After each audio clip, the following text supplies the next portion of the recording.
Você acabou de dar o play no meu podcast.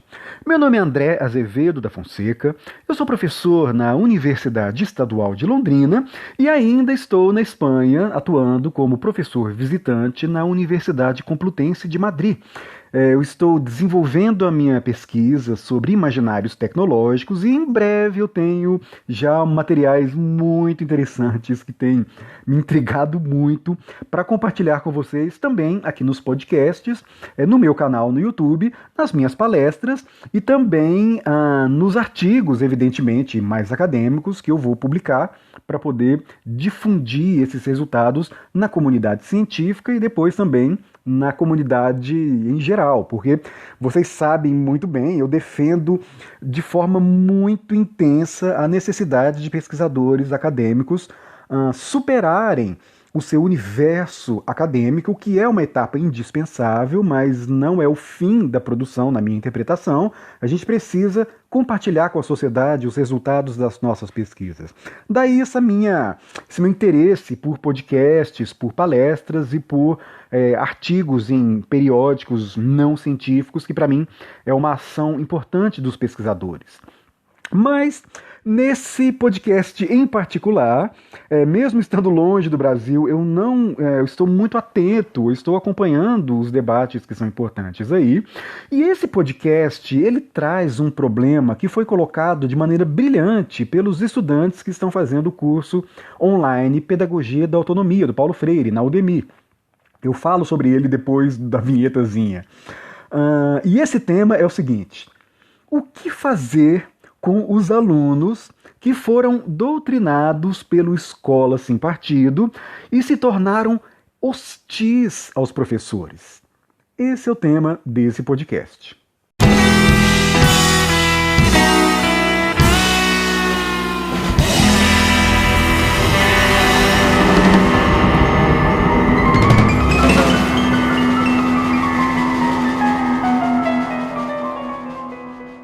Antes, os recados, como sempre, dessa vez eu vou ser mais rápido.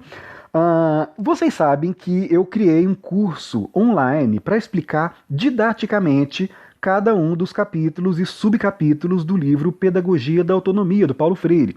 Esse curso está disponível na Udemy e, inclusive, esse podcast foi formulado a partir de um questionamento no mural de discussões desse curso. Então, o mural está muito interessante porque os estudantes compreenderam perfeitamente, entraram no clima e estão participando ativamente, contribuindo, questionando, colocando problemas, apontando contradições, mas de uma forma muito rica. Eu, inclusive, tenho feito uma reflexão aí cada vez mais intensa sobre as contradições do YouTube no que diz respeito à educação. Me parece que as pessoas são muito dispersas no YouTube, mesmo quando se deparam com vídeos didáticos, educativos, científicos e de divulgação científica. E já na Udemy é outra vibe. Assim, as pessoas que se inscrevem e fazem o curso valorizam aqueles conhecimentos de uma maneira muito mais interessante do que acontece no YouTube. Não só porque no YouTube o conteúdo é gratuito, de livre acesso, mas porque me parece que a própria plataforma do YouTube é muito dispersiva. Faz com que as pessoas acabem rapidamente se distraindo, consumindo outras coisas, para o vídeo pela metade, começa a ler comentário, não presta atenção no vídeo. Então a plataforma não é 100% favorável a conteúdos educativos que exigem concentração, raciocínio e uma relação mais profunda com o conhecimento. Então eu trouxe esse curso para a Udemy. E esse curso tem sido muito interessante. É uma experiência importante e interessante para mim, muito enriquecedora, por conta desses feedbacks dos estudantes no mural de discussão.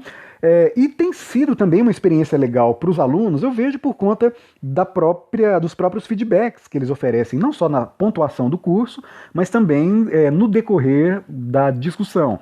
Então, se você estiver interessado em fazer o curso, não deixe de aproveitar o desconto, cupom promocional, mais Paulo Freire, tudo junto.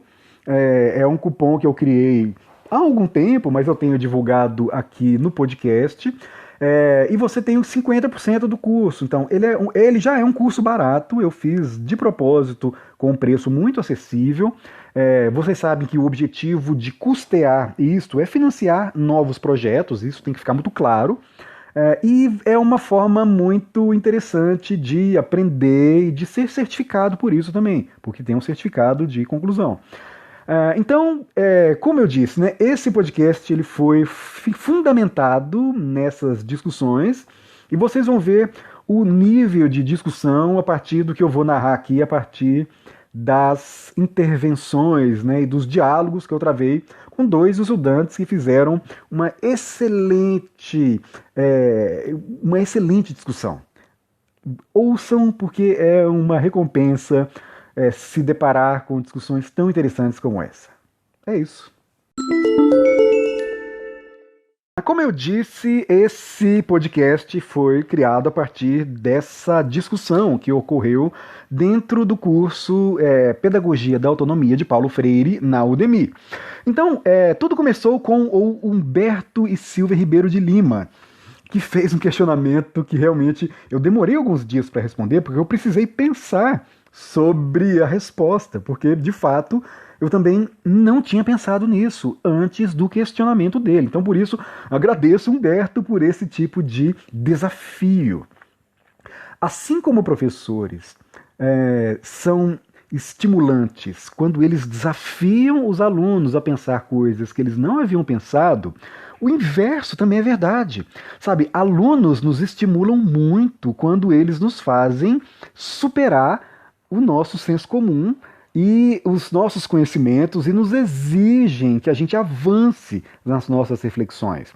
Então, o professor, além de não saber tudo, ele tem que ser muito claro para o professor que o momento da aula, o exercício da aula, pode ser uma oportunidade para que a gente avance naquilo que, a partir dos nossos pontos de partida.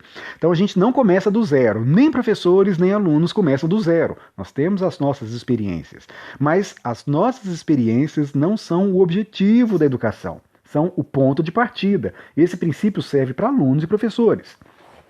Mas Humberto fez a seguinte colocação. Eu vou ler e fazer aqui os meus comentários. Aluno acomodado ou aluno soldado? Professor, no início da seção 1.1, Paulo Freire diz que é dever do educador reforçar a capacidade crítica do educando, sua curiosidade e insubmissão. Reforço a última palavra porque aqui e em outras partes, Paulo Freire aponta para o desafio de motivar alunos passivos, desinteressados, acomodados. Só que hoje eu arrisco dizer que há um novo desafio. A professora Élica Takimoto, eu gosto muito da Élica Takimoto, ela tem textos sensacionais, uma excelente professora, é uma ativista nas redes sociais, e eu vejo que a presença dela é muito importante para iluminar a nossa reflexão crítica sobre muitos pontos, muitas contradições nos tempos atuais. Mas voltando, a professora Élica Takimoto, que ensina física no Cefet do Rio de Janeiro, conta em seu blog como pela primeira vez está tendo que lidar com alunos soldados, olha o termo que ele usou, alunos soldados do terraplanismo. No livro O Maior Espetáculo da Terra, o biólogo Richard Dawkins fala da frustração com a perda de tempo e energia gastos para tratar dos, entre aspas, argumentos do criacionismo. Isso para não falar dos professores de geografia e história com, entre aspas, teorias sobre, entre aspas de novo, nazismo de esquerda, racismo reverso e etc.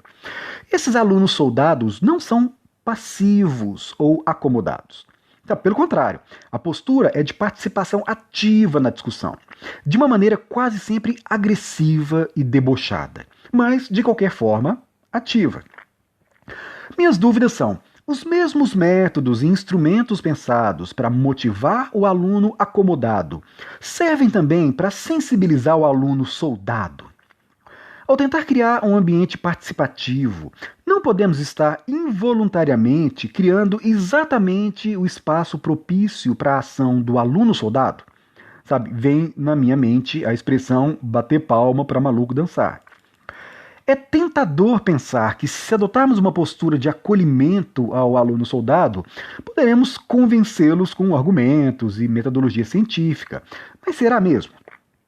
Ao permitir a livre atuação da ignorância militante, não estamos, de certa forma, legitimando-a, principalmente aos olhos dos demais alunos? A propósito, veja que recentemente o YouTube decidiu que vai tirar do ar os vídeos sobre terra plana e outras teorias, entre aspas, semelhantes. Ou seja, reconheceu que esse charlatanismo não merece, entre aspas, lugar de fala. Será que isso está errado? Como lidar com esse desafio? Depois ele agradeceu o curso e pediu desculpa pelo textão. Imagina, além de não precisar pedir desculpa, eu agradeço pelo textão e pela reflexão. Mas vocês perceberam qual é o desafio que o Humberto colocou dentro do espaço do curso Pedagogia da Autonomia.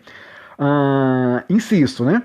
Se Paulo Freire deixa claro que é preciso fazer com que o professor tenha consciência da necessidade de estimular a ação dos alunos. Ou seja, Paulo Freire critica aquele professor que trata alunos como se fossem objetos passivos. Alunos não podem ser passivos, alunos devem participar, devem interferir, devem questionar, sabe, devem trazer conhecimentos novos para serem debatidos em sala de aula. Então, esse é um princípio freiriano básico, esse é um princípio importantíssimo na pedagogia freiriana.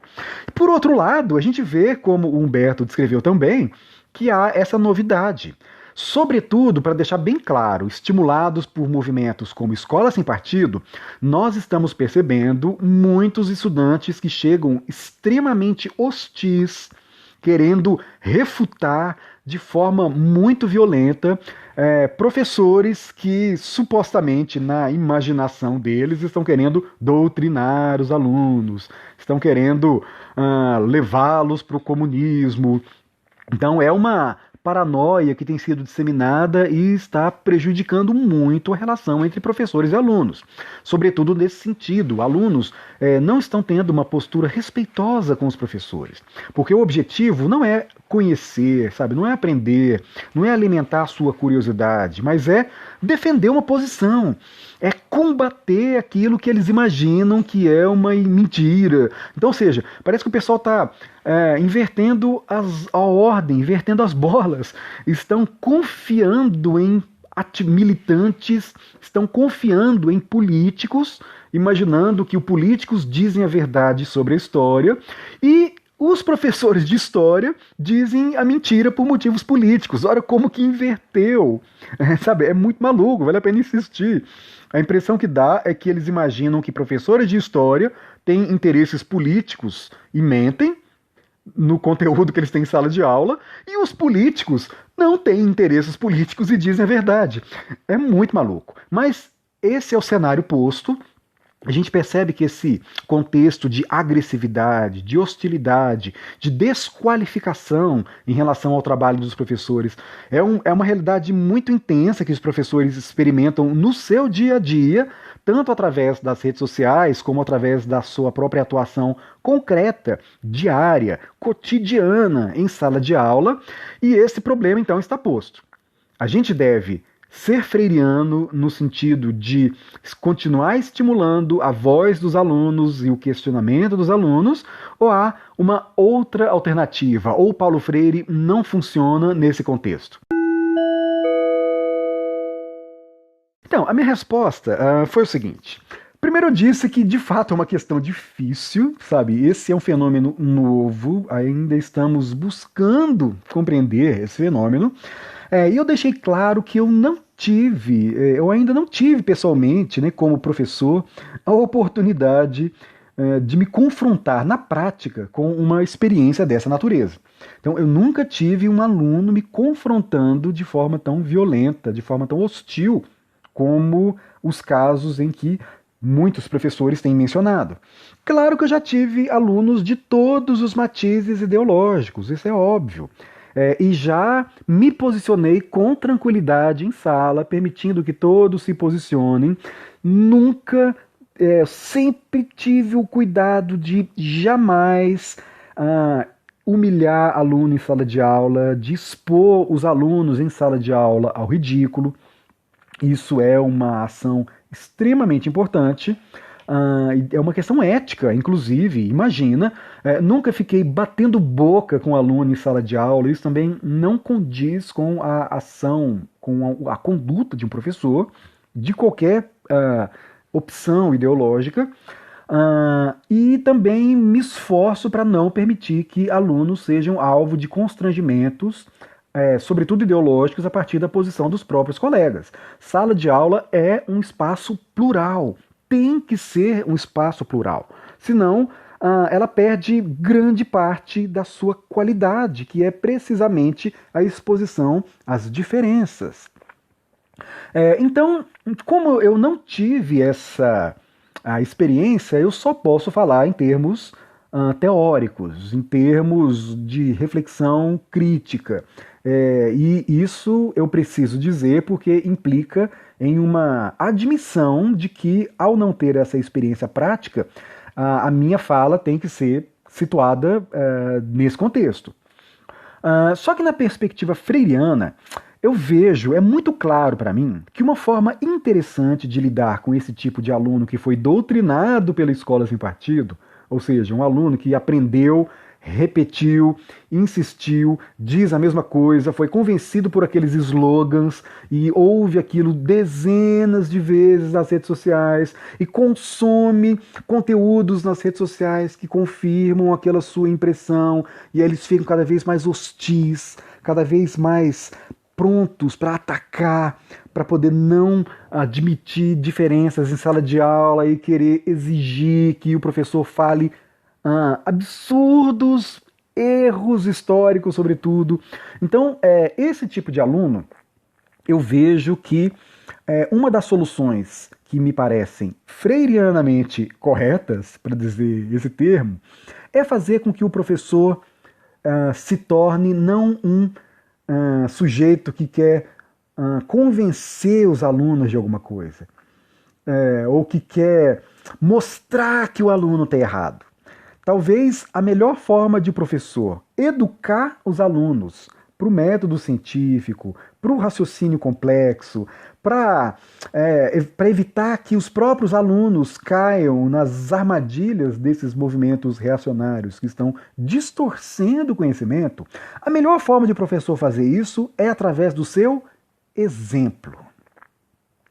Não é discurso, não é o professor se imaginar que pode convencer alguém de alguma coisa através de uma lição de moral.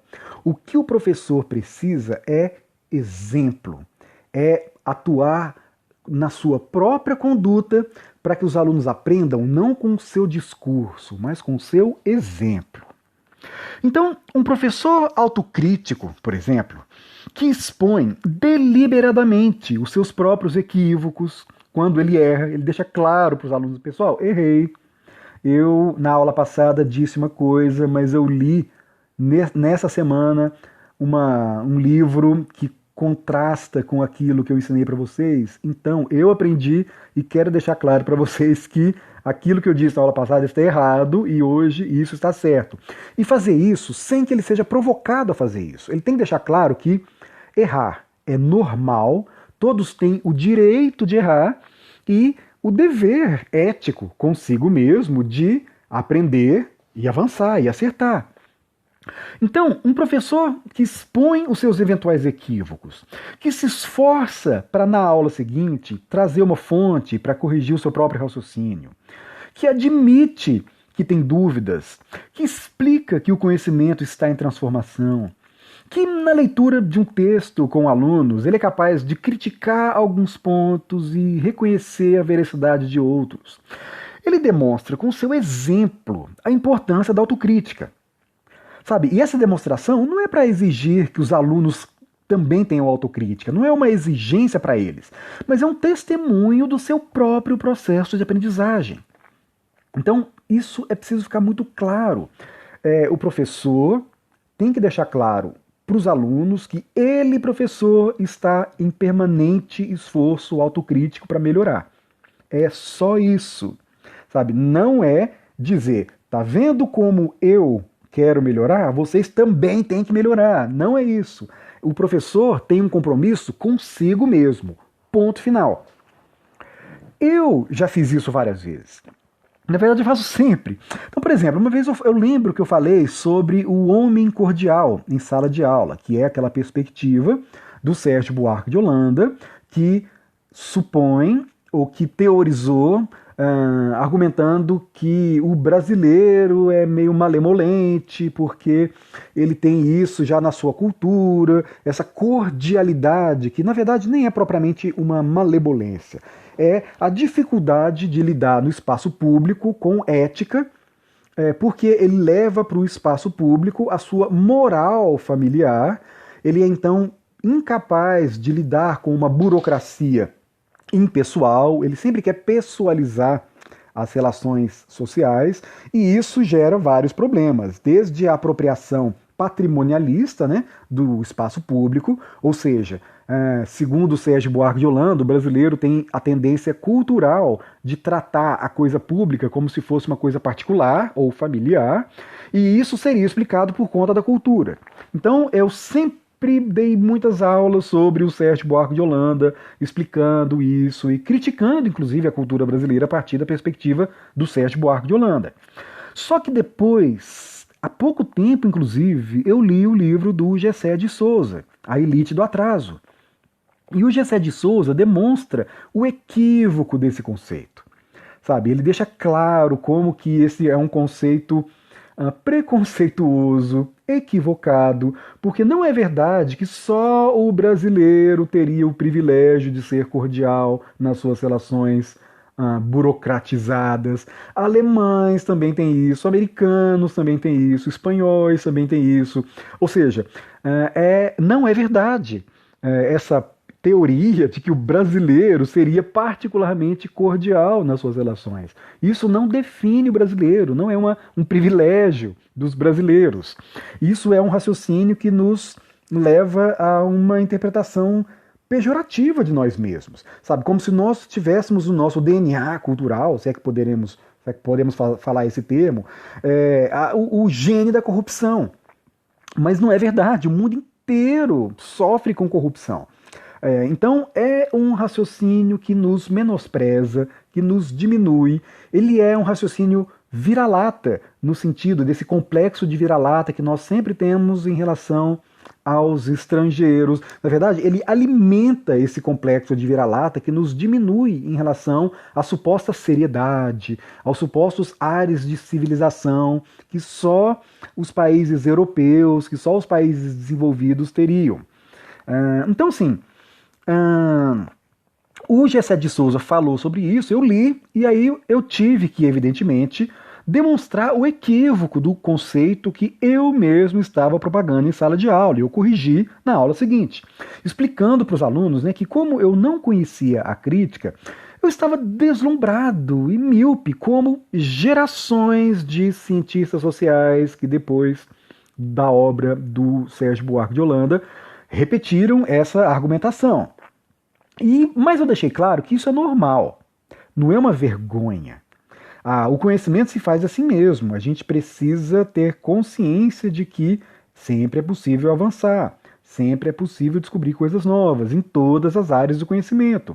A gente aprende se superando no dia a dia.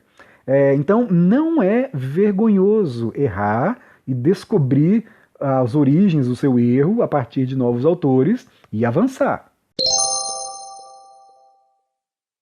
Por isso, eu continuei aí na minha resposta, o problema está em uma camada abaixo da discussão sobre o conteúdo. Sabe, as pessoas que não entendem de educação, sobretudo esses movimentos como Escola Sem Partido, supõem que conteúdo é tudo, que todo o problema está no conteúdo, que a única coisa que existe na educação é o conteúdo. Mas é óbvio que não é verdade. As pessoas esquecem que há um método. É possível oferecer uma aula de determinado conteúdo com métodos diversificados.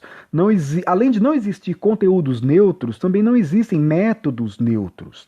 Então o professor pode fazer uma aula linda sobre democracia com um método extremamente autoritário. E aí, os alunos rejeitam aquela aula, o professor não percebe por que os alunos estão rejeitando, mas na verdade ele está emitindo informações contraditórias com um conteúdo democrático e um método autoritário. Como é que você pode fazer elogio à democracia se o seu método é antidemocrático? Às vezes o professor não percebe isso por não ter formação pedagógica e essa dissonância cognitiva é sentida pelos alunos. Isso não é escondido. Alunos percebem o texto e o subtexto. Alunos percebem as entrelinhas. Alunos são capazes de ler as mensagens corporais, sabe, a mensagem da disposição da sala, a mensagem da atmosfera da escola. Então a escola é um todo, não é só o conteúdo que importa. Por isso que esse problema de lidar com alunos doutrinados pela escola sem partido, que chegam querendo hostilizar os professores, deve ser abordado em uma camada abaixo do conteúdo. Então, a disputa, entre aspas, não na minha interpretação freiriana, de novo, eu deixo claro, é a minha interpretação freiriana. Talvez outros pensadores melhores do que eu, que discutem e estudam Paulo Freire, podem ter uma interpretação diferente. Mas na minha interpretação freiriana, não é aí que essa, entre aspas, disputa deve ser travada. Eu também, na verdade, eu nem considero que isso é uma disputa. Ou melhor, a gente não pode transformar a sala de aula em uma disputa contra os alunos. A gente não pode cair nessa armadilha. A questão é que o método, mais uma vez, por si só, ele é educativo. Então, eu vislumbro que, por tudo isso, que o exemplo do professor é o primeiro passo. Sabe, um sermão, ele é contraproducente quando, por exemplo, o professor se iguala no comportamento que supostamente quer combater. Ou seja, se ele se fecha e entra no jogo do combate de quem está certo, isso não dá certo, é o caminho para não dar certo, porque acaba que o método contraria o conteúdo. O professor pode até estar certo, mas o seu método ele não vai contribuir em nada com o processo educativo. Logo, ele vai estar, com um discurso correto, criando uma aula contraproducente. Então, essa lógica de disputa contra alunos é precisamente o jogo de poder que anula a educação. Sabe? Mesmo que o professor esteja certo, insisto, o aluno, além de não ceder em uma disputa dessa natureza, ele vai querer se agarrar ainda mais à sua versão. Então, de novo, disputa com alunos é contraproducente em termos de aprendizagem. O professor pode até estar certo, insisto. No entanto, esse método não funciona. Esse método tem acirrado os nervos de todos e os alunos saem de lá mais revoltados ainda com os professores. Não vai ser convencido com os sermões. Então, eu vejo muito claramente que a proposta deve ser outra, o método de ensino é outro. Portanto, por outro lado, quando o professor assume as suas dúvidas no dia a dia, como um processo normal e desejável, sabe? Então não é assim, teve a confusão, aí o professor, naquele momento, admite estrategicamente ou taticamente que ele também tem dúvidas. Não é isso. A confiança se produz, é construída no decorrer de todo o ano letivo. Essa é uma postura permanente do professor, não é uma postura tática, é uma postura ética permanente. Então, quando o professor, insisto, assume as suas dúvidas como um processo normal e desejável, quando ele expressa a sua vontade de conhecer, incluindo aí conhecer a opinião dos alunos, a partir de fontes variadas e cuidadosas. Sabe, é importante que o professor, lá no começo do ano, explique para os alunos como interpretar fontes de forma correta, como ele mesmo caiu em várias armadilhas. É importante que ele, aí sim, às vezes até taticamente, se ele não errou nada esse ano, é legal ele criar uma situação onde ele poderia ter errado, sabe? Buscar casos passados em que ele errou, deixar claro de como ele quase se enganou quando ele leu uma informação e teve que conferir. Então tudo isso é muito importante. E outra coisa, quando o professor elogia permanentemente o empenho dos alunos em buscar informação, quando o professor dialoga com a linguagem dos alunos ao mesmo tempo em que ensina, sabe, não com palavras, mas com seu exemplo.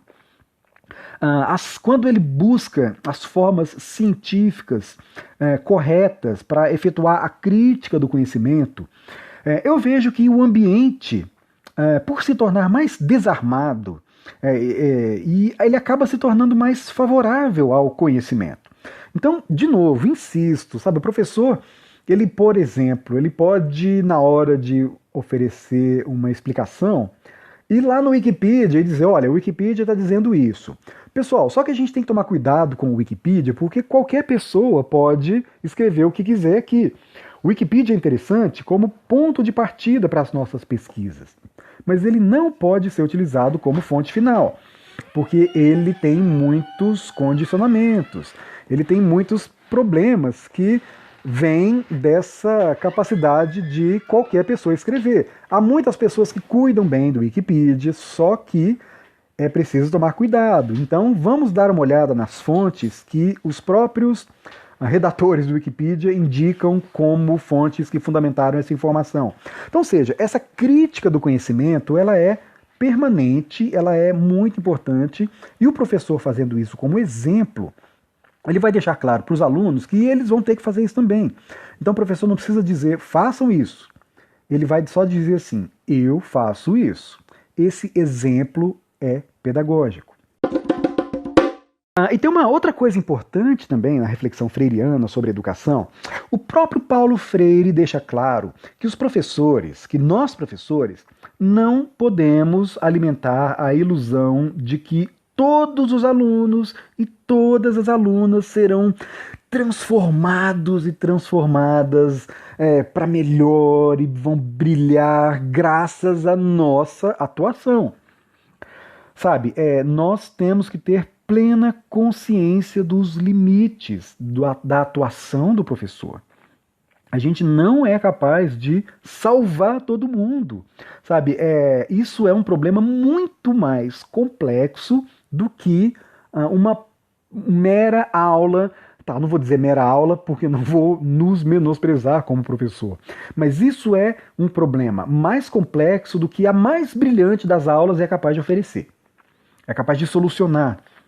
Então, esse idealismo que projeta na atuação do professor a capacidade de transformar de forma definitiva a vida de todo mundo, é um idealismo que gera muita frustração quando a gente se depara com a realidade, quando a gente vê alunos desinteressados, quando a gente vê turmas que acabam se tornando hostis, mesmo quando os professores têm a melhor das boas intenções, quando a gente acaba fazendo planejamentos demorados, super cuidadosos, que não funcionam em sala de aula. Então, há todos os condicionamentos que a realidade impõe aos nossos planejamentos, e isso não pode fazer com que a gente fique frustrado, porque a gente não pode idealizar esse nosso trabalho. Sabe? Há condicionamentos, nós fazemos um bom trabalho. Professores têm um trabalho indispensável, mas não podemos cair na armadilha da idealização. Sabe? Há movimentos históricos sociais que são muito poderosos e que não esmagam frequentemente, ou não vou dizer de novo a palavra esmagam, isso não seria freiriano, mas impõem condicionamentos importantes ao trabalho dos professores. Há uma aula inteira sobre isso. A realidade não determina a vida dos professores, mas condiciona. Então dá para inverter. Sabe, nós somos condicionados pelo contexto, mas isso não significa que nós somos determinados por ele. Condicionar implica em alguns obstáculos para que as nossas ações sejam realizadas. Mas isso é diferente de determinar. Nós não estamos amarrados, não estamos solidificados, sabe? Como se não tivesse nada possível a ser feito. Sim, há muito a ser feito e sempre é possível mudar, mas somos condicionados pela realidade. É preciso ser mais realista e menos idealista na nossa relação com a educação, sem partir para o cinismo e sem perder a esperança. Então, nós podemos, enquanto professores, assumir que a sala de aula é um espaço em que nós, professores, também podemos aprender. Nós não temos controle sobre a aprendizagem dos alunos. A gente cobra, a gente ensina, a gente explica métodos, a gente explica, a gente acompanha. Então nós temos muitos métodos pedagógicos para poder favorecer o processo de aprendizagem dos alunos. Nosso trabalho é garantir que os alunos aprendam, mas nós temos que ter a consciência de que a idealização é uma armadilha que, ao gerar frustração, é prejudicial para o trabalho do professor. Então nós temos que ter muita consciência dos nossos limites. Insisto, para não nos frustrarmos e para não desistirmos da educação. Então, se a gente não é capaz de mudar todos os alunos, sabe, se a gente tem que ter essa plena consciência, a gente tem que saber também que a gente pode transformar a nós mesmos. Nós podemos nos transformar dentro da sala de aula. Nós podemos aprender dentro da sala de aula. A aula não é só para que os alunos aprendam, é para que o professor também aprenda. E quando a gente admite que nós podemos aprender, que é bom aprender, sabe, que é interessante aprender, que nós temos ganhos a aprender, quando a gente expressa esse entusiasmo aos alunos, isso também é pedagógico. Isso também é uma mensagem mais importante, ou no mínimo de igual importância, ou melhor, ele se articula em importância com os conteúdos. Um professor que expressa um conteúdo, que narra, que dita um conteúdo, sem acreditar naquilo, é óbvio que há uma dissonância cognitiva, como eu falei, e os alunos vão perceber, e eles não vão acreditar naquilo. Por tudo isso, portanto, uma forma interessante de lidar com esse desafio, ou seja, com alunos hostis, doutrinados pela escola sem partido e que chegam em sala de aula pronto para tacar pedra nos professores, para hostilizar, sabe, para ridicularizar, para zombar e para contestar com fontes absurdamente equivocadas, só para poder se sentirem heróis contra os professores, só para poder alimentar essa representação super pejorativa que movimentos reacionários têm feito contra os professores. Uma forma que eu entendo que é interessante de lidar com essa hostilidade, portanto, é mudar a chave na própria postura do professor, que pode superar a sua perplexidade diante toda essa hostilidade para um estado de curiosidade. Ou seja, em vez de temer, sabe, em vez de ter raiva, ou em vez de se sentir impotente diante essa hostilidade dos alunos, é possível mudar a chave e começar a encarar esses alunos com curiosidade, sabe? Para tentar aprender a partir da fala desses alunos. Eles vão ser professores involuntários, porque quando a gente muda a chave interpretativa e deixa de ter como obsessão a necessidade ou a ilusão de querer mudar o que eles pensam, em vez de fazer isso, é possível, insisto, mudar a chave e ter curiosidade sobre esse fenômeno, quando ele se manifesta. E aí perguntar de forma genuína para esses alunos, sabe? Não de forma retórica, não para tentar fazer com que os alunos caiam em contradição, nada disso, mas para compreendê-los. Ou seja, então, o objetivo da pergunta não é mudar os alunos, não é puxar o tapete deles, não é querer contradizê-los, não é querer ridicularizá-los, sabe? Não é uma pergunta retórica, nada disso. É querer mudar a si mesmo e se tornar um exemplo de mudança. Insisto, o exemplo é mais importante que as palavras no processo educativo. Sabe, a aula não é uma guerra em que você vence ou perde dia a dia. Uma aula que supostamente. Eu vejo professores, às vezes, que entram numa sala de aula e tem um debate, e aí os alunos hostilizam o professor e saem comemorando. Gente, isso não. Primeiro, esse podcast inteiro falou como que essa estratégia de disputa é equivocada, não é metodologicamente, pedagogicamente adequada. Mas outra questão importante é que não é essa a chave pedagógica para lidar com essa questão. E outra, gente, é preciso pensar o curso como um todo, sabe? O exemplo se constrói no dia a dia. Sabe, uma aula não é definitiva. Um resultado de uma aula jamais representa o que é a estratégia do professor durante todo o semestre. Então, essa confiança é conquistada no dia a dia. Alunos não são burros. Isso é muito importante. Alunos são inteligentes. Alunos são capazes de identificar quem está com a razão no dia a dia. Alunos são capazes de identificar quem é ético, quem tem boa vontade, quem realmente está interessado em compreender, em explicar.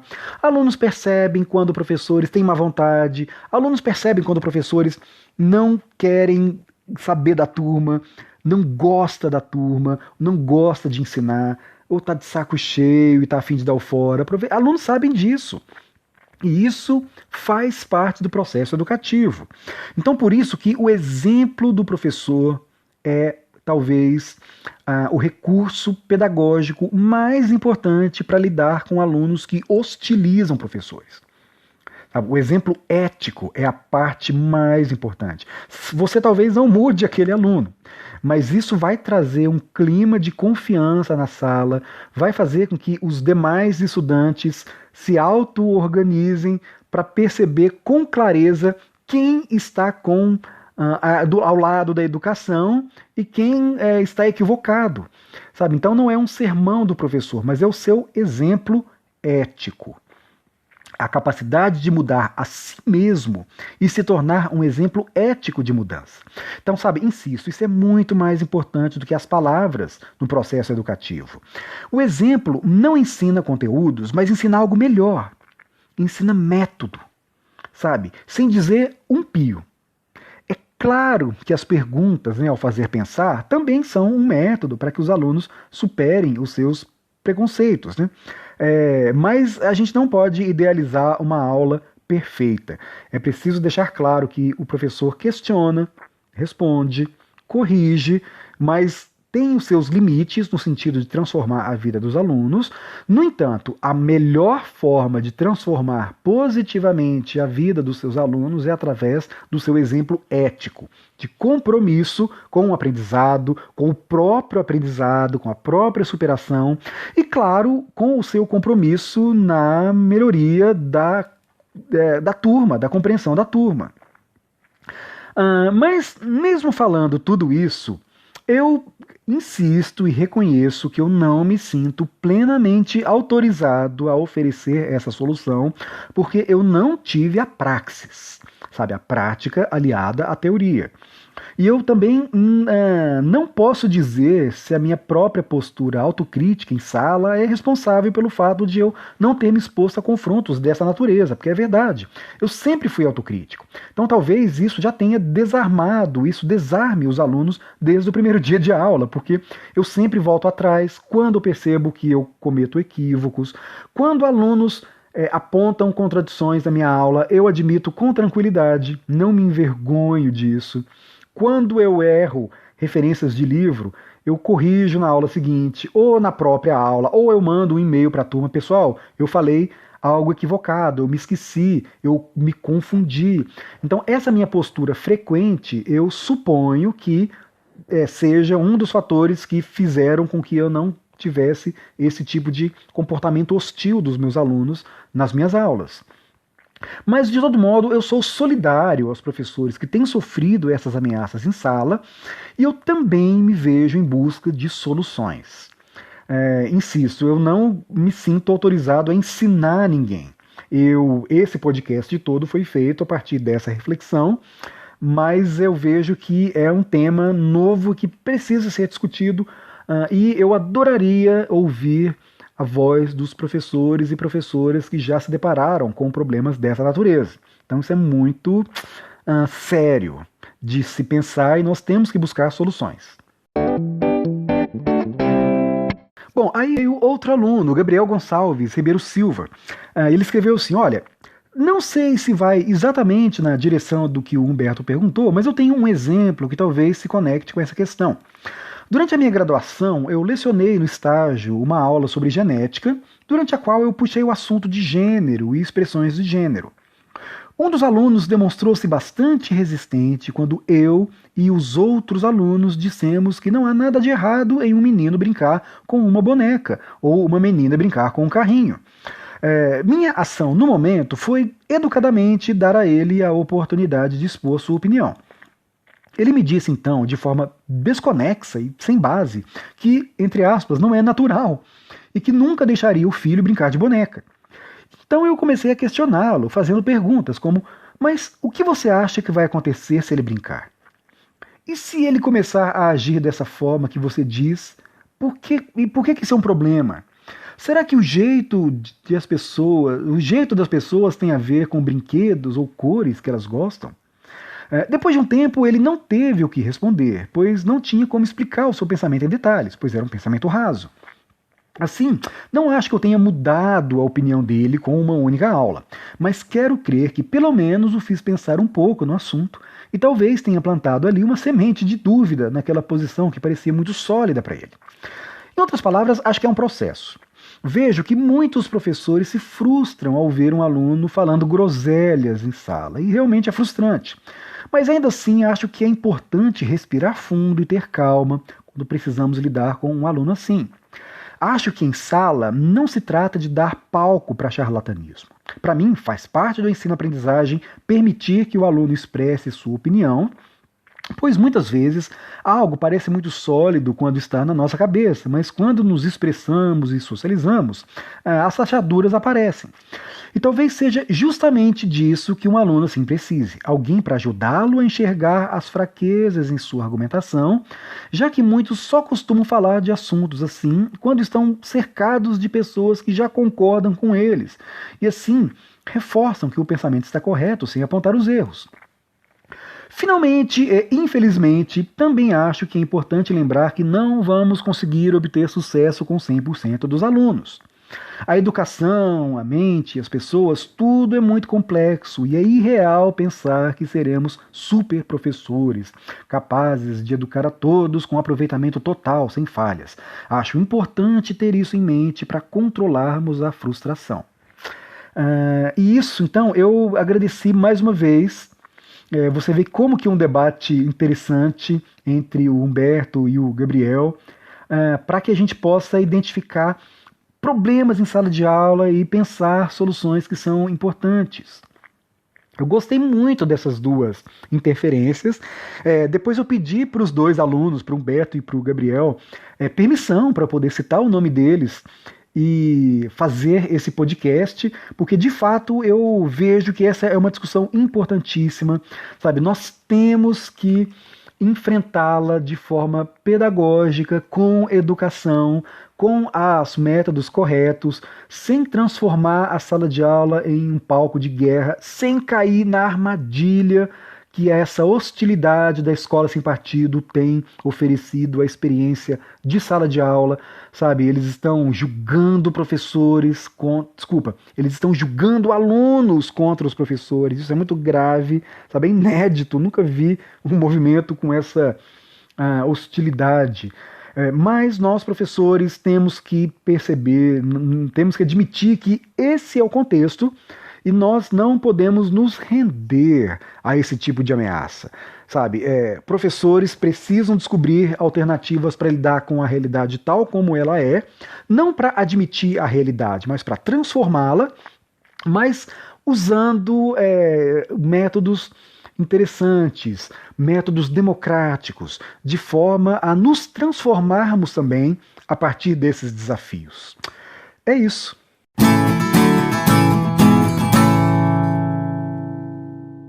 Muito bem, agradeço de novo ao Gabriel e ao Humberto que fizeram as perguntas e fizeram essa discussão acontecer tanto dentro do curso Pedagogia da Autonomia, na Udemy, quanto nesse podcast. Então, de novo, Gabriel e Humberto, obrigado pelas intervenções de vocês. Vocês, como sempre, foram brilhantes. Isso é o que um professor espera de uma sala de aula com discussões avançadas e que enfrentem os problemas sem menosprezar as inteligências das pessoas. Isso é muito importante. E obrigado a você também que ouviu até aqui esse podcast. Eu vejo que esse tema é muito importante. Nós, professores, precisamos lidar com esse tipo de desafio com muita clareza de como lidar com isso. E espero que essa discussão tenha sido útil para vocês enquanto alunos, enquanto professores, ou enquanto alunas, enquanto professoras. E lembrando aqui, por fim, que esses podcasts, o meu canal no YouTube, os artigos que eu tenho escrito no Huffington Post, no Observatório da Imprensa e no UOL, só são realizados por conta do apoio que vocês oferecem de forma efetiva a essas produções de divulgação científica. Então, se vocês quiserem contribuir, vocês podem compartilhar amplamente nas redes sociais essas produções, e vocês podem também contribuir financiando esses na prática através do Catarse. Então, eu estou com um projeto de financiamento recorrente a partir de um cafezinho por mês. Vocês podem contribuir para que eu continue produzindo materiais de divulgação científica e consiga, inclusive, ter regularidade nessas minhas produções. Porque, como vocês sabem, eu sou professor, eu sou pesquisador, estou envolvido de forma muito intensa no meu trabalho, então eu não tenho tempo de fazer tudo. Por isso eu preciso criar uma pequena equipe para me ajudar a editar, divulgar e a fazer toda essa infraestrutura que é necessária para poder fazer divulgação científica, e para isso eu preciso de recursos. Então, se vocês puderem contribuir, seria genial. Só com a contribuição de vocês, esse projeto de divulgação científica nas humanidades tem condições de conquistar uma regularidade. Acesse catarse.me/Azevedo da Fonseca. O link está aqui na descrição, para que vocês vejam como é fácil contribuir mensalmente com um valor pequenininho, mas que vai ser muito importante para que a gente possa continuar discutindo temas das humanidades com essa qualidade, como vocês viram nesse podcast, a partir da reflexão com alunos de forma muito inspiradora.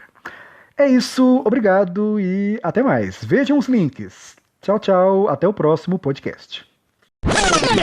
E é claro, eu não poderia deixar de agradecer aos apoiadores e apoiadoras deste podcast, que são pessoas que acreditam na importância da divulgação científica, que percebem, na verdade, a importância dessas ações e contribuem efetivamente para que esses projetos sejam realizados. Daniela Nascimento, Inoue, Humberto e Silva Ribeiro de Lima, Catrine Rabelo, Dinei Júnior, Natália Ferreira Almeida e Ramon Fernandes Lourenço. Muito obrigado a vocês pelo apoio. Sem o apoio de vocês, esse podcast não teria sido realizado. E em breve espero que a gente alcance a nossa meta para conseguirmos regularizar o podcast e conseguir fazer pelo menos uma vez por semana. A gente vai chegar lá. Obrigado mais uma vez pelo apoio de vocês.